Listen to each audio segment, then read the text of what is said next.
ada 5 perkara yang dapat menimbulkan 5 macam bencana. Mari kita renungi hadis ini satu demi satu sebagai bahan introspeksi buat kita semua dalam menghadapi bencana yang tengah berlaku sekarang ini. Yang pertama, manaqasa qaumul ahda illa sullita alaihim aduwwuhum.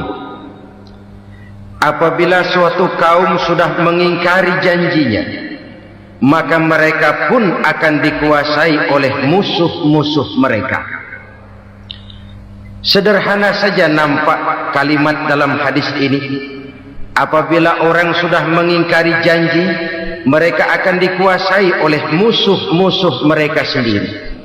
Dan musuh kita yang paling utama saat ini adalah kemiskinan dan kebodohan. Kenapa itu terjadi? Karena kita mengingkari janji kita sendiri. Di saat awal-awal berdirinya Orde Baru, kita pernah berjanji untuk melaksanakan Pancasila dan Undang-Undang Dasar 45 secara murni dan konsekuen. Kita berjanji bahwa kita akan menegakkan pemerintah yang bersih dan berwibawa. Itu semua pada permulaannya. Waktu demi waktu berjalan, kita lupa dengan janji yang kita ucapkan itu. Ketuhanan yang Maha Esa kita ucapkan, tapi kesetanan yang luar biasa yang kita lakukan. Kemanusiaan yang adil dan beradab yang kita dengungkan, tetapi kemanusiaan zalim dan biadab yang kita praktekkan. Sederhana saja saudara, hampir setiap pejabat pada posisi-posisi kunci, di awal-awal ia memangku jabatan itu, biasanya ia mengucapkan sumpah dengan lafaz demi Allah, bahwa dalam melaksanakan jabatan ini saya tidak akan menerima hadiah atau pemberian dalam bentuk apapun. Itu pada permulaannya.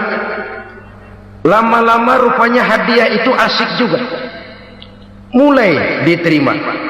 Lama-lama dirasa kurang, mulai menagih. Dan akhirnya terjadilah praktek yang disebut suap menyuap, semir menyemir, dan lain sebagainya. Kalau ini sudah menjadi kenyataan, bagaimana kita mau menegakkan pemerintah yang bersih dan berwibawa?